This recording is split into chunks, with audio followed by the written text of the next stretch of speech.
Good morning. Morning, Good, Jason. Jason. Good morning. How y'all doing? Great. You, Omar, good to see you. Omar. You too, man. Yeah, man. How was y'all's weekend? Very It's nice good. weekend. It's great. Went Yeah. to a couple open houses and I did open house domination with Jermaine on, I think it was Friday. And then I went to a couple open houses on Saturday and kind of talked to some agents and got some tips and, some walkthroughs on that as well, see how they did things. What did you learn in that? You know what? They were really slow, the ones that I went in, but the ones that I learned is just like I talked to them about why they priced their houses a certain way, what they were expecting. I learned one guy was just talking to me about how he was promoting it. You know what I mean? He said that Google was the best way for him to get, really qualified customers and so forth. But in terms of how they set up the place, I think they all did a good job of just laying out materials and being informative and answering questions and so forth. And the way they staged the house was really, helped as well. Awesome. Awesome. Well, cool. I like to hear that. Let's go ahead and go down the line right quick. Share with us what's going on in your business, how the last week went, anything new or anything that you need help with. So let's start with you, Carol. Good afternoon, everybody. Jason, I love the new music feature when you come in, like when you're on hold. That was pretty, that was suave as shit, my friend. Well, y'all have to thank my assistant, Ara. She's awesome. I said, oh shit, I got elevator music. She is awesome. I had a amazing week. I got some more dental work done, took 2 listings, got my PA license, and put together a few additional marketing pieces, which is actually going to segue into a question. Mhm. So, my coach, right? My coach is Jason Miles, and he's like, yo, Carol, you got to go do this. And I'm like, well, shit. And I just go do it. And I have no idea what I'm doing, right? Mhm. So let's just add to the list of things that Carol has done. I went and sent a bunch of postcards through Fairfax. That's fantastic. And so people are engaging with the website, and I'm over here like, la, la, la, la, la, now what? So Yep. going in a little directional, the now what part. But I had some people visit the site and then left the site without leaving their personal information. So I actually put together a marketing piece to mail them with a cover letter that says, hey, my name's Carol. I sent you the postcard, saw you went to the site, saw you didn't want to give your personal information. I get it. I don't like spam either. Here's some information about your property based on what is sold. And I put together like a whole marketing packet, like a pre-listing packet about me, my team, my strategies, what I do. And I mailed that out to the ones that didn't leave their information. Mhm. So the ones that did leave their information, I saw Fairfax had a thing that I could click a button and it would send like weekly things. But I also did put something in the mail to a few of them, just kind of like, hey, I saw you went to my site 3 different times. Like, do you want to get together? So yeah, I mean, that was my week last week. I've got a couple closings coming up in the next couple of weeks. I have a couple listings coming up actually. Nice. I have a meeting today with another agent that might, we're talking about Team BC. A lot of irons in the fire, trying to keep up with them all. I love that. I mean, and you're doing it. And we're gonna talk more about that today, but you did right. So, again, these are cold prospects, and that's something that you always have to know. Like, everybody take note of this because this is super important, and this is where a lot of people mess up. These are when you receive leads or hits to your website or something from a form, keep in mind these are cold prospects. So they're still in that C category. Okay, with that being said, you have to court them. You have to date them. You can't just hop in bed, or you can't just get married with them immediately like that. Okay, and the first thought in most people's minds, whenever they fill out something or whenever they, engage with anything real estate related, is that they're gonna get spammed. They're gonna, oh, this person wants to sell my house immediately. Like, no, take the different approach. with establishing that relationship and growing it over time. Okay, so it's not wham bam, they're ready to sell like today. You have to show that, for one, you are like a legit real estate agent. You know what you're doing, because they don't know anything about you. I mean, they just responded to a postcard and filled something short out on a website. Right. And so now it's your job to start farming to them, which is why I love Corfac, because it gives you that data. Like, it gives you people who have kind of raised their hand. You know, it's like that kid sitting in the back of the class, you know that they have a question, you know that they want to say something, but they're like kind of raising their hand. If you call on me, great, but if not, they don't care. Okay, so you have to make them comfortable. And the more that you can stay in front of them, like you did a great job by sending that pre-listing packet, by sending the next round of postcards or letters. But think about how you can further grow that relationship with them. Okay, those are the things I want you to think about. So for one, Carol, you do video, you're great with it. Put a video together. Okay, and when you mail them a link to be able to watch that video. You know, try to ease them into giving you their phone number. Okay, so that y'all can have a phone conversation. So be careful about, hey, when would you want to meet? Because it's like, whoa, you know, ease them into it. Now, some people may be like, hey, yeah, I've been thinking about this a couple of weeks, you know, I'm ready to meet. But always put yourself on the other side, right? Always put yourself on the other side. It's like, I don't know this person from squat. They sent something to my house, you know, it was great, it was professional, but I'm laying in bed at 12 o'clock at night and I just fill this out, you know. Now, what would you as a consumer be comfortable with having next? You know, are you gonna hop on the phone and give this person your whole financial situation, social security number, fill out a pre-approval? Like, no, you're probably not, because you don't know this. But it's possible that you would be open to a conversation with them, or that you'd be open to receiving another piece from them, or learning more about them. Okay, and that's the path that you want to take them down. Okay. Okay. Well, that's good then. So I have a good segue, because I did mail them, and now I'll mail something out to the ones I didn't mail anything to, because I had their email and I wasn't quite sure how to move forward with that. So I definitely will. And just so everybody can see, these postcards are professional AF. Like, this one is just one of them. I sent out 3 different ones, 3 different neighborhoods, 3 different campaigns. But this is the golden ticket right there, man. That QR code. I love that it shows like things that have sold. I like to think it's just, yeah. And it's so legit because it's specific to their particular property. So it puts it on the map, the right pin. And when they scan, you know, everybody has a unique code.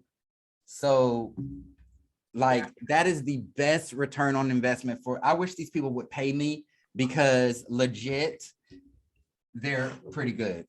Well, I feel like I sent 3 different campaigns to 3 different neighborhoods. I did, this is just a, hey, you're, you know, neighborhood farming type thing, like, hey, spring market's here.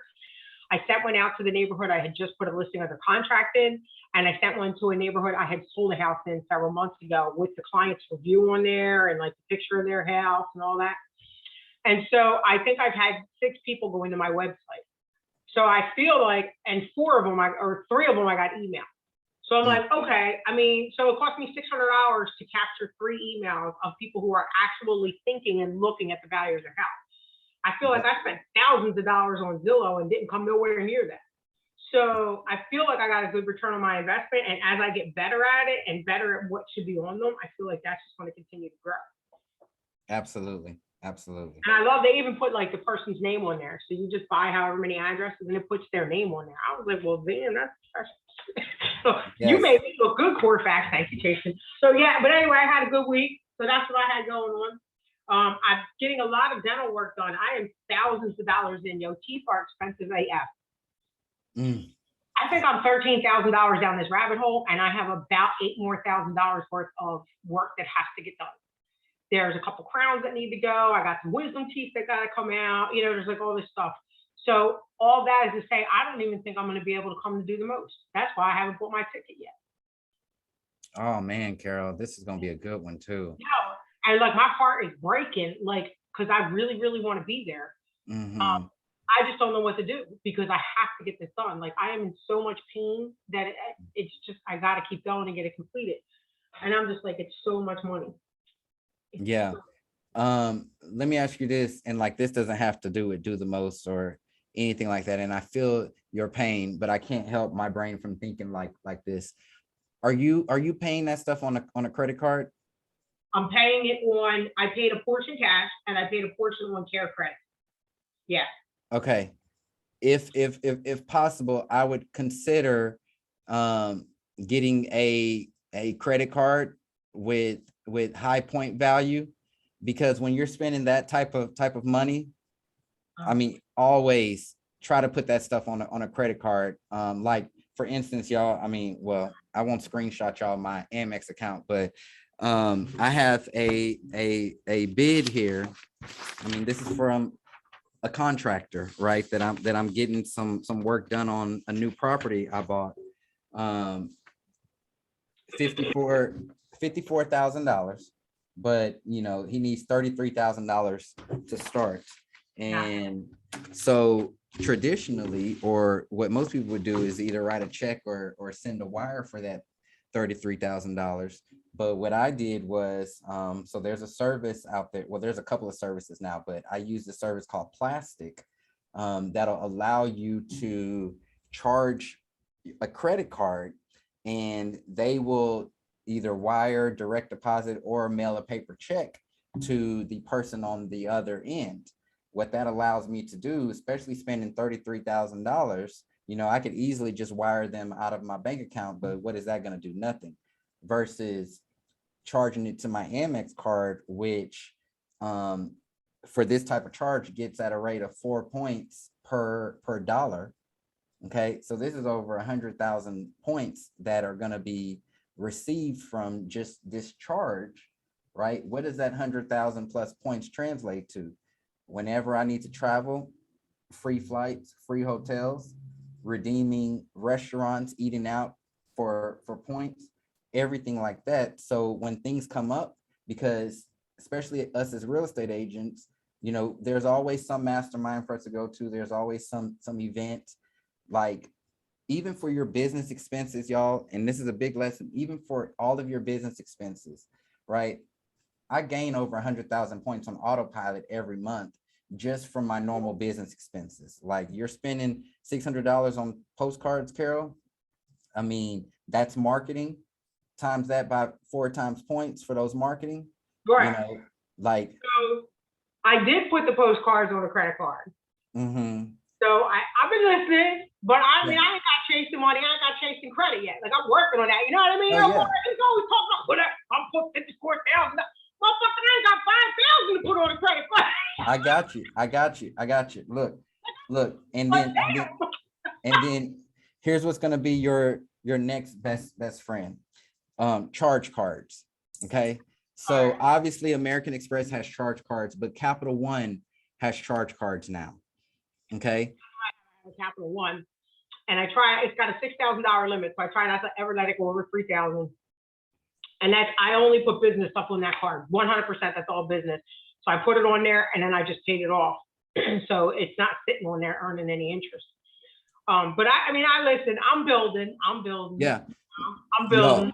Yeah, I have even the plays for that, for how to trick interest from being charged and things like that, to where you can essentially kind of cycle the money, I love you, Chief. to where, obviously nobody wants to put 20 grand or 30 grand on a credit card and then have to pay all that right off.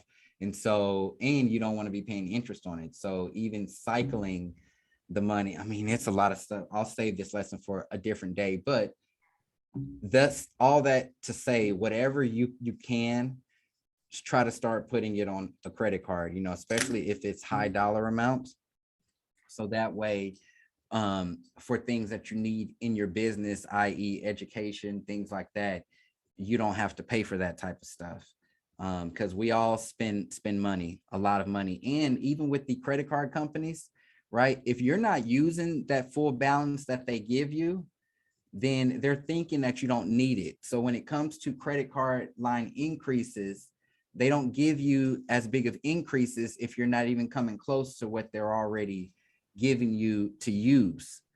And so although keeping utilization down and, you know, not paying interest on X amount of dollars is great, right? That's where we get into cycling things and more manufactured spending, for lack of better words, so that you can get higher increases on your cards. Okay. So again, I'll do a whole lesson on credit one day, but there's ways around that. When those type of situations come up, y'all reach out to me, because I can teach you how to work the system and tell you the exact play so that, you know, you can come out on top both ways. Okay. Okay. Let's go on. Omari, share something with us. Me share something? Yep. Just something about your past week. I know that you said that you did an open house. I'm interested in hearing what you learned in the open house domination class. Okay, so me and Jermaine were talking in terms of just what to do, what to expect of them, right? So when you're hosting an open house, what you really should be expecting is not necessarily the sale right then and there, but someone to add to your database, someone that you can possibly sign a buyer rep with right there on the spot. You know, just somebody that you can add to your mailing campaign so you can send out those lovely postcards that's in that specific neighborhood as well. So that was the main focus on, you know, really what to expect and, you know, how to really stage the home to make it inviting. You know, he said, I had a list of things that you should bring. Right, we talked about certain documentation, or buyer representations, disclosure documents, but also things like candles and popcorn and, you know, a nice speaker, things like that, and just really making connections with other agents. So me being a brand new agent, that's a good way to build my database and meet people that are potentially buying. But, you know, I have to also establish relationships with other agents in the area and let them know that that's something that, you know, I am willing to do to get started and until I can build my own pipeline and Nice. things. Yeah, I built a huge buyers database off of open houses. You know, many of y'all know this, but I was doing open houses every single weekend, like literally every single weekend, Saturday and Sunday for years. And that's like, it gave me so much knowledge. So not just building up a buyer's database, but also it gave me a lot of knowledge of the area. It gave me a lot of knowledge of luxury properties, because, you know, when I was doing open houses, I didn't really have a lot of listings. So I was doing open houses for other agents, and I would try to be as consistent as possible in a sense of, let's just say an agent has a $1 million listing, right? I would literally do an open house at that same listing every single weekend, as long as the agent was okay with it. And what that allowed me to do, the more that I was doing it in that same home, I was learning more and more about the home, more and more about the area, and I was interacting with more and more of those buyers at that price point. That's what honestly got me into the luxury markets. And this is a great strategy for those of you, like you could have a great book of business, you could be closing all the time. But if you want to level up your price point and move to a luxury price point, start doing open houses for other agents who have luxury properties. Okay. You're gonna already be very knowledgeable and seem very knowledgeable when you're talking to these clients, because hey, you still got business going on. So when they ask you, oh, how many homes have you sold? When? This month, this week, what? You know, because for example, you, Carol, I mean, you got closings going on left and right. Bio, you have closings going on left and right. Just because it's not $1 million closings, you know, doesn't mean that you can't say like, oh yeah, I got 3 closings this week. They're going to assume that since you're in this $1 million listing, that all those closings are luxury, right? you put yet at the end of that so we don't speak that into existence, please? Could we say not $1 million closings yet? Exactly. There you go. I love it. But again, I would have my guest cards there, and I still keep these guest cards just for the nostalgia, because it's literally a stack of guest cards this thick, all from open houses, right? Just from over the years. So it's a great way to move into a different price point. It's a great way to build your buyer database, great way for you to become familiar with the markets and for you to become familiar with new architecture.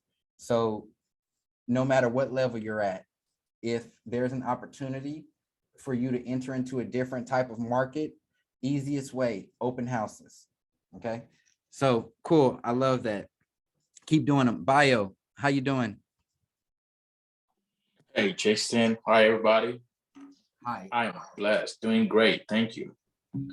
So I'm just right now putting together the plans for the first time home buyer seminar with credit repair. Like in 4 days, we have almost 45 people registered, and it's still the end of March. So I'm hoping for like 100 people or so event. So it's gonna be awesome. I have great speakers on credit and on lending aspect. I'm gonna bring in an inspector as well, an appraisal, just for people to have, even who have questions, to be able to cover their bases and answer their questions. So Nice. yes, sir. And thanks for the resources you sent to me. They're very valuable. I'm going through them and just making sure we cross our T's, dot the I's, and make sure we're well prepared for the event. Because I'm kind of, nervous, because it's my first event, and the response has been kind of huge, so it got me thinking like, oh, are you ready? But yeah, it got me thinking a little bit. But I'm a confident speaker. I love to speak. I love to teach. So I think I will still get in the groove and hoping for the best. So that's it about the event. On the business side, I'm still working. We have still 15 closings so far coming up for this year, and it's just February, so I'm still working. But one thing I'm kind of having problem with is chasing is motivation. Motivation. Like, it's like for the last week, my head has been, I had this success coming in like this year alone, I've had almost 10 properties on the contract. And I'm like, damn, I'm making money, And now my brain froze up. Like, okay, what am I supposed to be doing now? I am already making money. Like, people are contacting me. So I don't have like motivation or maybe clarity of goal on what I need to be doing. You know what I'm saying? Here's the thing with that, and everybody listen to this. So you've reached a level, right? And you can almost call it a glass ceiling. And the reason why you're not motivated, or you're starting to lack motivation, is because you're not challenging yourself the same way that you were before. Okay. And this happens to all of us, including me. So now where you're going to gain your next momentum and your next burst of motivation is by challenging yourself in a different way. Okay. And that's where it's going to tie into what the goal is. Remember, it was either last year or 2 years ago when I told y'all that we had reached our goal, and it wasn't even halfway through the year. So what did that make me do? It made me create a new challenge. I had to start something else and pivot the business in a different way, so that way I can be motivated to reach a new goal, a different goal. And I would say that needs to be the same for you. Yeah, you're making money, you're closing business, but what are you doing to challenge yourself the same way like you were challenging yourself before? You had a big goal of leaving your job and going full time, right? You had a big goal of ramping up transactions and having more closings. You did that, right? So now what is the next challenge? Think about that. Do you have something in mind yet, or do you need some ideas? Because in my head, it's telling me now it's time for you to start building. It's time for you to start building the business out in a different way. So, I'm not sure how many team members you have, But if it's just you still right now, that next goal needs to be to expand. And that's where your next challenge is going to come. Got it. How does Got that it. sound? That sounds great. And I've been thinking about it too. I have an assistant, and I also have a guy that, manage my social media. But I've been thinking more in terms of team building. And I think we discussed this too, that I think the next level for me, I mean, I put a goal for myself for this year. I can make $1 million. I thought 500 grand, then I said, okay, 10x it, like double it. I said $1 million. I said, I need to have a 700 grand property under contract, or have a buyer for 700K every single week to reach that. Right now, I'm on about 400K a week, 400K. So I know 500 is possible. So for me, challenging myself is building a team like you was thinking. And, I'm kind of stuck on how to go about it, which is a conversation that I don't mind having with you to kind of help me to just keep the fire burning and keep me motivated to pursue bigger goals, which I know definitely with working with he's going to be possible. I'm just kind of like in a fog right now, a little bit. Yeah. It happens. Let me ask you this too. When was the last vacation that you took? Probably been a while too, like I think for 4 months or so, 5 months. You need to talk to Daniel. But yeah, and that can be something too, to go on a vacation and clear your mind and come up with these goals and challenges for you, because we can get stuck in the day to day. And one thing about me is I get bored so easily. I have to keep it interesting and I have to keep it fun. When you go on vacation, you're going to notice business ramps up. So it's something to be prepared for, but it allows you to do a different type of reset and come back with a different motivation. And so think about that too. Yeah. But yeah, we can definitely have a conversation, schedule it on my calendar and let's chat more. Appreciate it. Thank you, man. Yep. And I already registered for the event. I got the hotel. I'm ready. I'm pumped up to go. I paid everything up. I'm just looking for a partner. I got a queen bed, 2 queen beds, and I can't sleep on both. So whoever wants to partner up. Well, are you in the Do the Most Facebook group? If you're in the group, put a post up there about a roommate. Got it. And you can also put it up there in the Power Unit coaching group. Got it. I will do that. Thank you, man. Appreciate it. Yep. All right, Daniel. What's going on, y'all? Hey, man. Hey, Bob's got to take a vacation, man. He's making too much money over there. He don't want to go take a vacation. What's wrong with you, Bob? I know, man. I know, bro. You're right. You got to take a little break. Celebrate. But that's probably the problem. That's funny because I did a little TikTok or post about a lot of people say what they like about real estate, and I did one about what I kind of don't like about real estate, which I do, but I don't. Is that you're always having to challenge yourself, right? You're always having to innovate and grow and stand out of the competition versus a corporate job. You'll go do your job and leave. Now you might get hired to do some innovation stuff like that, but that's most of the stress is the companies hiring the right people and stuff like that. You just go to work and go home versus a real estate agent. You have to grow your team, grow your business, find ways to be innovative, the economy and outside forces, you got to challenge all those things. But yeah, definitely. As far as my business goes, doing pretty well, I guess. I have 4 under contract, and my team member has 1. We're past the option period, and all of these are pretty much solid to close.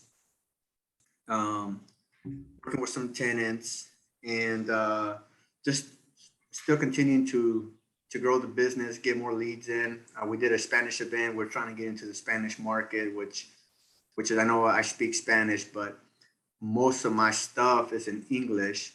All my content and everything's in English.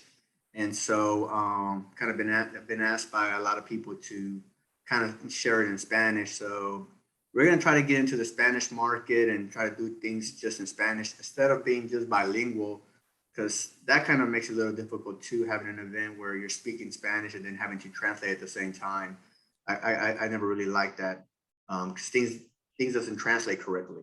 So it's better just to do a all Spanish event, home buyer seminar, seller seminar, whatever you're doing, all Spanish for investors, all Spanish, versus the Spanish and then having to translate, and then Spanish and having to translate. It just doesn't set well. And also to the content, the YouTube videos or the marketing material, it doesn't look good when you have it in Spanish and English. It's just do it all Spanish or do it all English.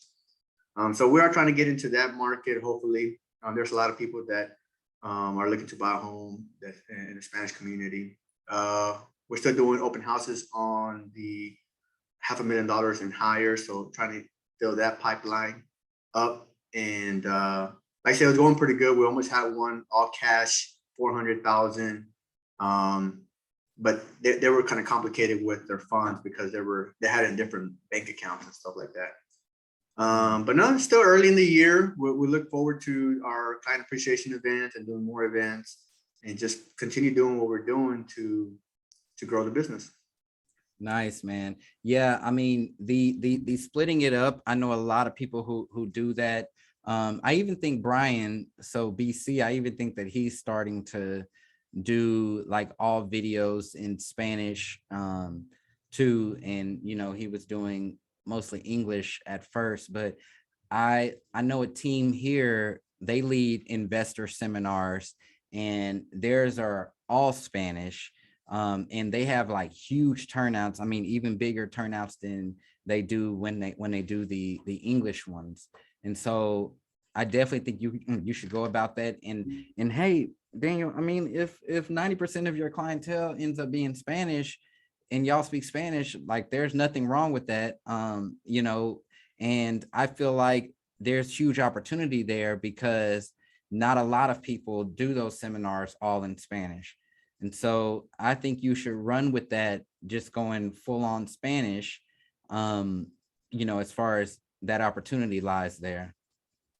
Yeah, definitely. It's a little hard because, sometimes the words don't translate correctly. And then a lot of the documents are not in Spanish, so you still have to translate it eventually. Go ahead, Carol. So one of the things I had to do in my previous career, I was a business manager for an autoplex, and I had to go in and learn contract law. And I ended up having to do all this studying, and the contract law test was 2 freaking hours long. It was ridiculous to pass. One of the things that I learned in that contract law is that you have to be very careful when translating from Spanish to English for exactly what you just said. Not everything translates the same. There is a distinct reason why your local board of realtors does not provide them documents in both languages. Be very careful treading down that road. If you, as the agent, mistranslate something and the client can prove it and prove that it, for whatever the reason, made her make a decision that she wasn't comfortable with, she can sue you. That's why, if you look, that's why none of them offer those in both languages. Yeah, they do have, I did find they do have some contracts from Trade that are translated. I mean, I am using those. You still can't really use them, like submit it, but they'll help out. Another thing that I'm doing is what I'm thinking about doing, because my Spanish is not completely fluent, to believe it or not. But what I'm doing is hosting and then having Spanish speaking lenders, Spanish speaking title companies, having them do the majority of the translating and talking or explaining. But me being the host and bringing the people together, I still pick up the leads. We're still going to help them, but I'll pass that on to more of the fluent Spanish speaking. Like we just did one on Saturday with lending, especially with people with no social, with I-10, with a lot of them are self-employed, cash only type of buyers. So I invited the lender over that does the in-house or private lending kind of. They have their own portfolio. And they also do traditional as well, but I had them come out here and speak. Like I said, it actually was going to be a good turnout. It was going to be 10 people. Houston's weather's crazy. It started getting super damn cold, like the 40s. Then it's rodeo Saturday, which, bam, I didn't think about the rodeo. And it's been the first year since 2 years of the rodeo. but it started raining in the morning and everybody started canceling except for one guy. But like I said, that was a pretty quick turnout because we had 10 RSVPs at first. But yeah, we're still kind of, the goal is still the same. I mean, our mission and our goal is to educate, empower, and help people buy homes.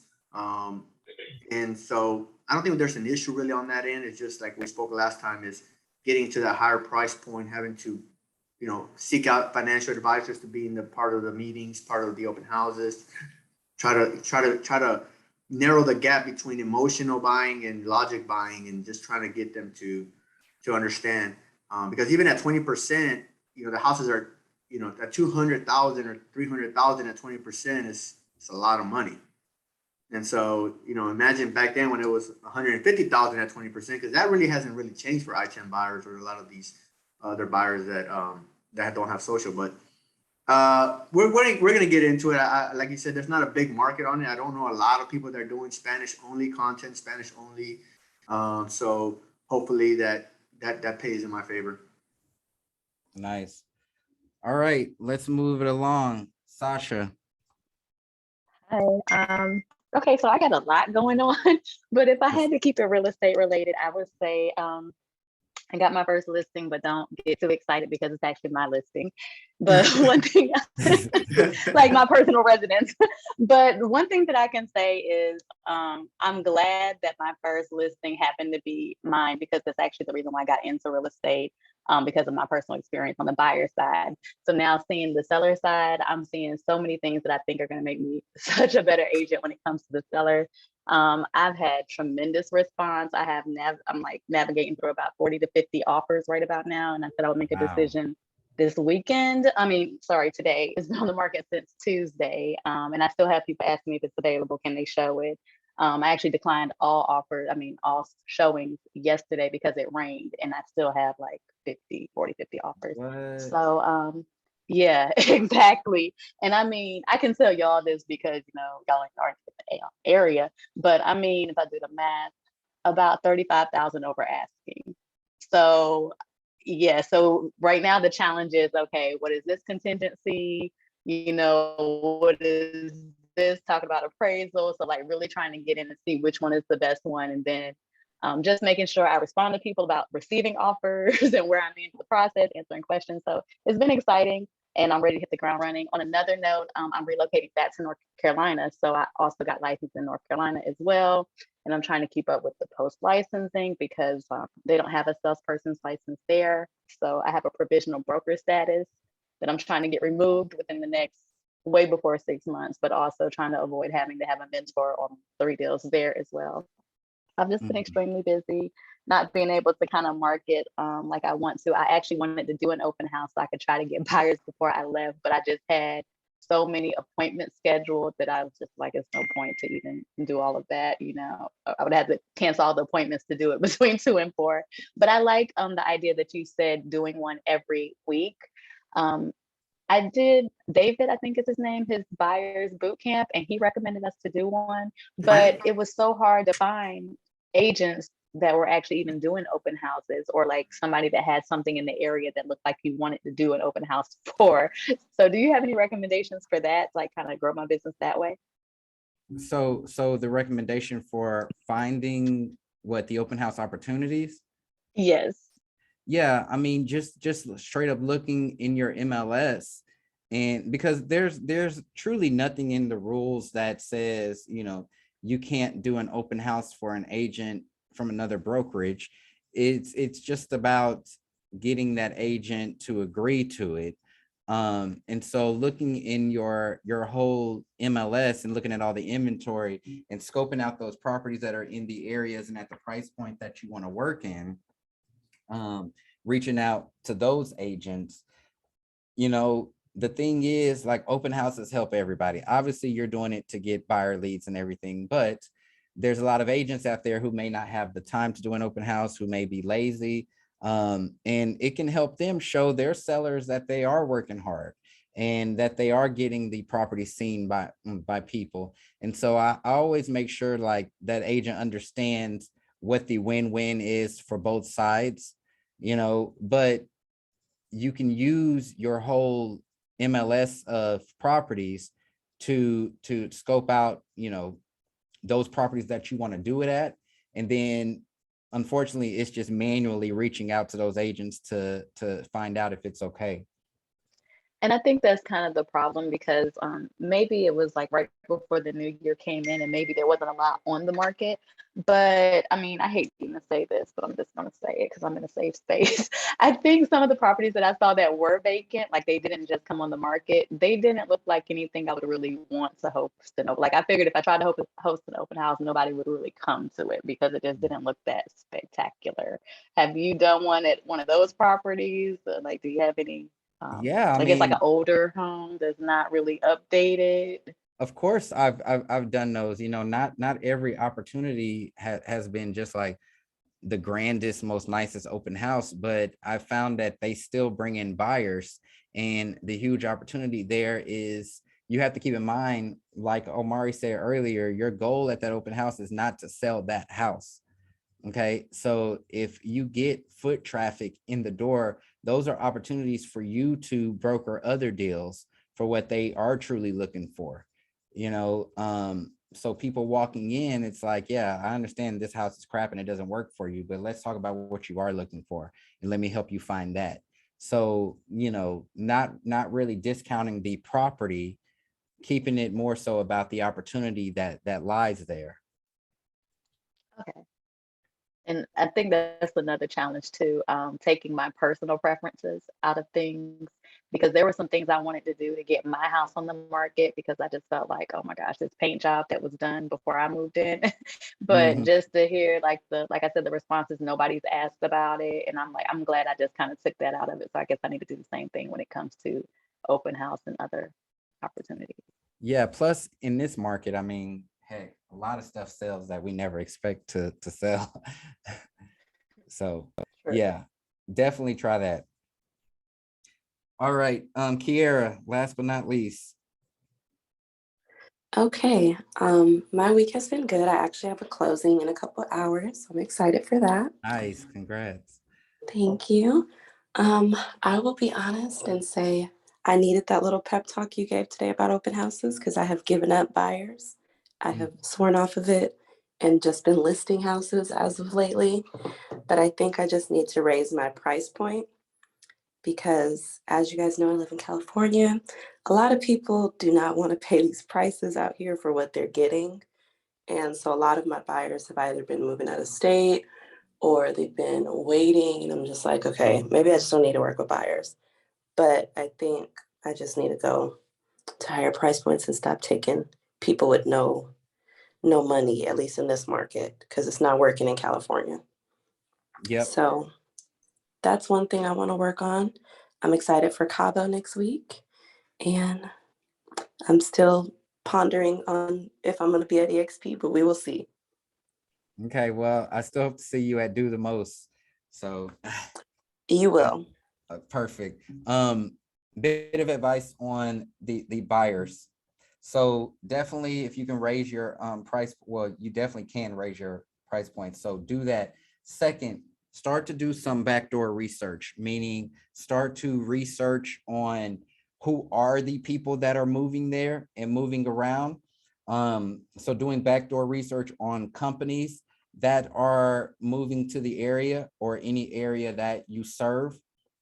Do some backdoor research on well, let's start with companies. So oftentimes if a big company or corporation is moving to the area, there's companies that support that company that'll be moving to the area as well.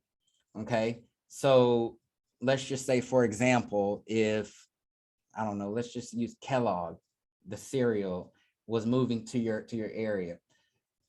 Yeah, Kellogg is the big anchor, but there's a lot of companies that support that one company, you know, and so oftentimes while you may not be able to get in the door with the big corporation, you can get into the door with some of those side companies that support that big one. So doing that type of research, that type of back end research can help with your targeting. Okay.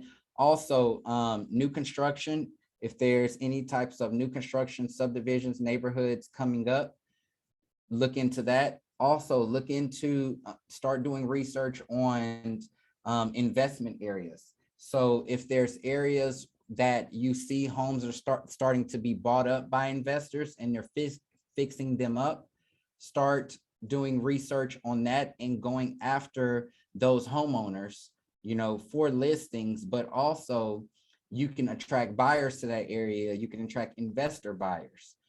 And those investor buyers, you know, they can see the upside of things.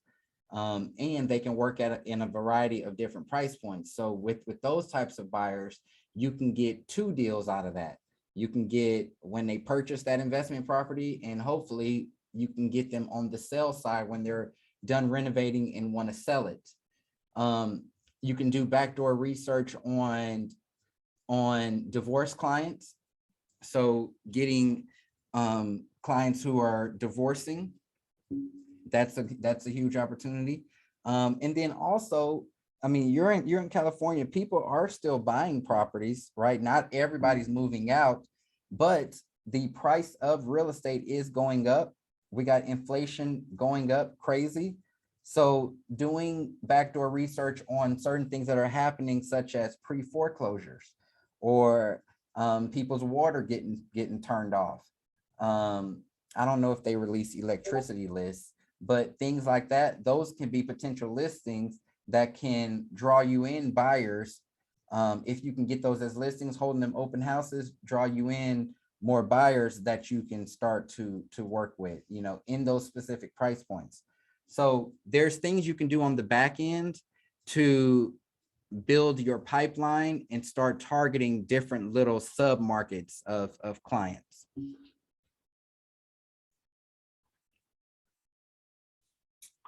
Okay.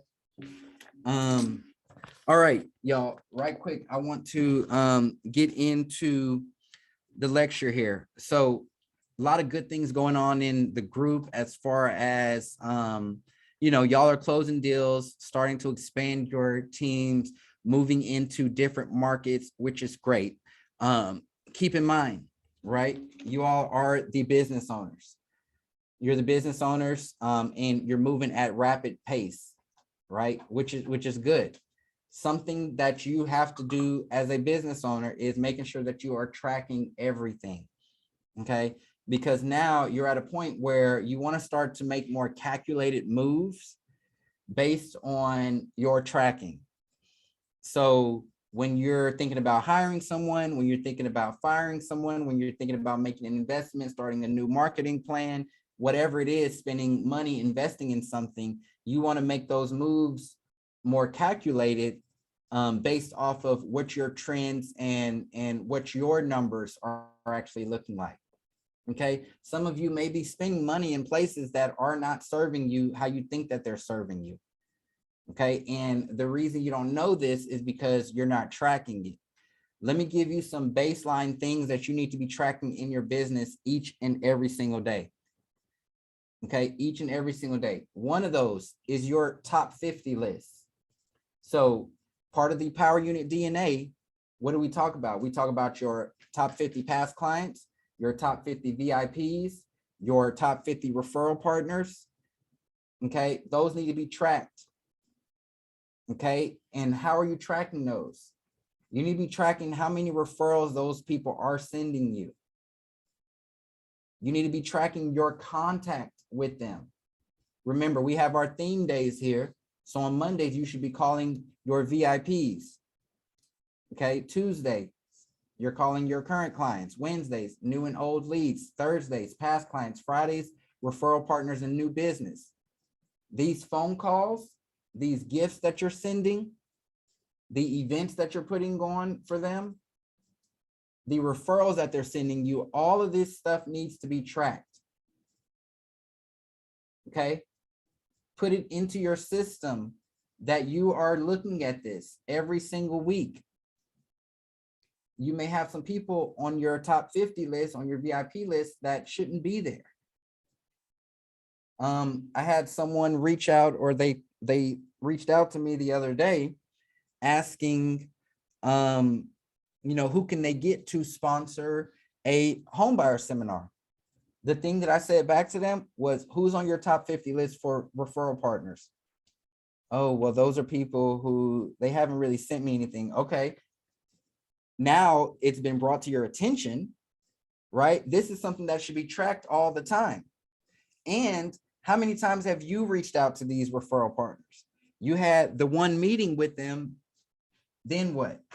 Or you had the one phone call with them, then what? Okay, so those top 50 lists need to be tracked. All of you should be getting your clients to fill out the All About You form in some sort of way. Okay, the All About You form gives you insights into your clients, information that you need to know. What does the All About You form ask them? It finds out when their birthday is, when their anniversary is, what's their pets' names, what are their children's names, okay, what's their favorite drink, what's their favorite food. That get people to fill that out when you're meeting with them. At your listing appointment, at your buyer appointment, have that All About You form filled out. And you need to be tracking when the birthdays are, when the anniversaries are. Okay, they need to be on your calendar. You need to be tracking when they close on their property. Yeah, all this makes sense, like duh, but how many of you are actually doing it? How many of you are reaching out to people? Y'all have all told me how many deals you've been closing, how many you have in the pipeline, things like that. You should be receiving referrals like clockwork. Okay, you should really be receiving referrals like clockwork. If you're actively calling, if you are actively sending gifts, if you are actively hosting client appreciation events, like I preach all the time, you should not have a deficit in leads coming into your pipeline. Okay, you shouldn't have to do the beginner activities if you take care of the people in your pipeline. The cool thing about this, as you start to work with clients from the past and move them from that $200,000 home to that $500,000 home, now what? They're in a neighborhood with $500,000 homes. They're surrounded by people with $500,000 and up homes. They're the new people in the neighborhood. Okay, they're going to be talking with their neighbors the most when they move in. Okay, you need to be reaching out to them. But you got to be tracking this stuff. I'm not telling you to sit here and keep these lists for no reason. The reason why we have theme days is because on every Monday, that top 50 VIP list, you should be calling them. Don't fall off on this. Okay, because if you do, you're going to have a yo-yo business. Next, you need to be tracking your success journal. Okay, this is in the File Vault too, and it's in the Power Unit coaching curriculum. Not for those of you running teams, your team members need to be filling out a success journal as well. How many calls did they make? How many in-person meetings did they have? How many cards did they mail out? How many open houses did you do? Okay, think about this from a business owner's perspective, right? You have your success journal tracked for a whole month. Okay, you saw what activities were done over a whole month, and you saw how many referrals that brought in, how many new clients, how many new documents, agreements, homes under contract you got done. You know all these numbers because you're tracking them. Now, next month, what are you able to do? You're able to set goals. And as you hit those higher goals based off of last month's numbers, now you're getting in bigger results. Because you're tracking, you're making decisions based off of the results, which are based off of the tracking. Okay, we got X amount of leads from our realtor.com, or we got X amount of leads from our Google ads. Now, those leads turned into this amount of money. So now we can reinvest that money back into, let's add $100 more to our Google ad budget. Let's add $200 more to our Google ad budget. Now you have your business exponentially growing, right? You can physically see it going up on the graph, and you're making decisions based off of the tracking that you've done. So with that success journal, it tracks your activities. You want to know why you're in a slump? Look at your success journal. You want to know why your business is doing well? Look at that success journal. Now you have factual data to dictate the moves that are being made in your business and why you're getting the results that you're getting. Another thing that needs to be tracked, and all of you every day should be doing a team meeting. Even if it's just with yourself because you don't have a team, you have to do this team meeting. I read this in a book. The way to track it is something called big rocks, right? What are those big rocks that we want to accomplish? And everything that gets said in this daily meeting, those big rocks, you set a priority to them. Priority A, B, or C. A, this needs to get done before the end of the day. B, this needs to get done within the next 48 hours. Or C, this needs to get done before the end of the week. So before Friday at 5 p.m. And when you set that priority, you're going to assign that to someone. If it's just you, it's assigned to you. If you have team members, you're assigning it to the team members. And at this daily meeting every day, you are looking at this big rocks list. Okay, hey, Amy, you had the assignment of going in the database, making sure that everybody was updated. That was priority B. Here we are on 2 days later. What's the status on that? Oh, it's not done. Why isn't it done? Didn't you have the understanding that this needed to be done within 48 hours? Oh yeah, but I was bogged down with this, that, and the other. Okay, now you as the team leader, you're having a conversation. Okay, what are all these, this, that, and the other things? We meet every day and none of that stuff was brought up. You know, you're having more intellectual conversations about what's going on in your business, and you as this team captain, you're able now to fill these holes. Okay, hey, so obviously that's taking up a lot of your time, and I know you, that's not the best use of your time. So I'm going to take those tasks and those are going to be assigned to Bob, and Bob is going to do those. Bob, you got that priority B. Can you get that done within the next 48 hours? Yeah, I can, no problem. It'll be quick. Now you're delegating a lot better because you're having these meetings every day and you're hitting your goals and these assignments that need to be done. You as the team leader, everything doesn't need to be on you. You have talent on your team. Delegate things the right way, but every single day you need to be having a meeting. Not only in this meeting are you going to discuss the big rocks, you need to discuss the previous day's activities. How many leads did we generate yesterday? Okay, and know how those leads were generated. Oh, well, we generated 3 leads and they all were referrals. Great. You know those leads were generated because of your activities, right? Because you're the one that are calling your VIPs, you're calling your past clients, okay? But you have these team members, right? So these leads were generated because of what you were doing, but what leads were generated because of what they were doing? You got a hole there that now needs to be filled. What problems are we facing in the business? What fires came up yesterday that I need to attend to? What are y'all having troubles with? Okay, again, if you don't have team members, that's okay. Do this with yourself. What did you set out to do yesterday that you didn't accomplish? Okay, why didn't you accomplish that? What were you doing? All right, were those items the best use of your time? Did they need to get done? How many leads did you generate?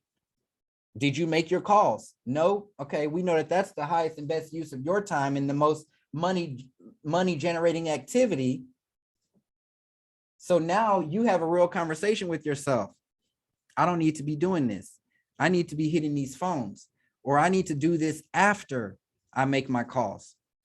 Okay, tracking. Your Tuesday updates, y'all, when you're working with a lot of people, a lot of clients, make sure that you're tracking all of that. You need to know who you're working with in your business. Have an update for everyone. What's going on? Don't fly by the seat of your pants. You don't have to do that. That causes stress. Don't do that.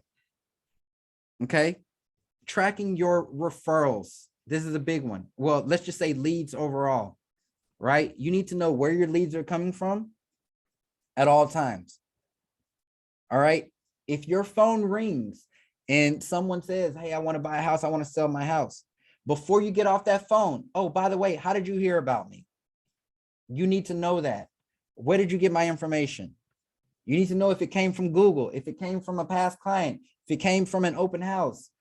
You need to know this, because at the end of the month, you need to look at all of your leads that you've received that whole month and know where they came from. Some of you may be spending money in areas or time that aren't producing you any fruits. But how would you know?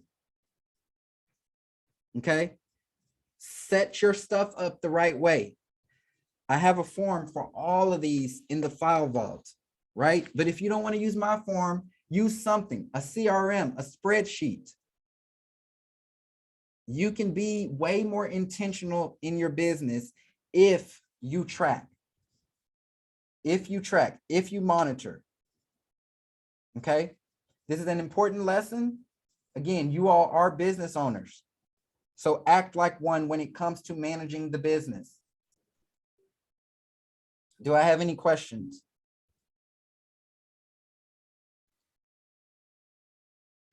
No, thank you. I think that was great. Yeah, that was really awesome. I have a question here.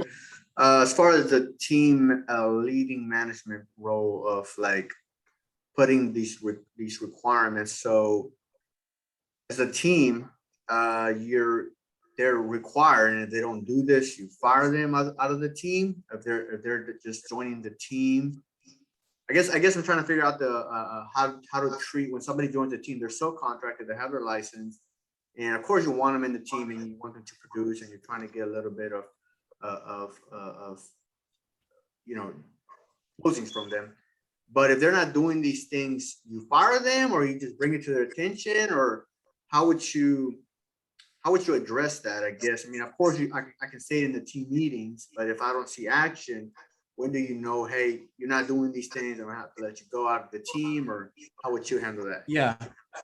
Yeah. So there's a 3 offense system. So obviously, since you're having a team meeting, not only are they going to be aware of it, but everybody's going to be aware of it too. And everybody's going to be aware of who's not pulling their weight.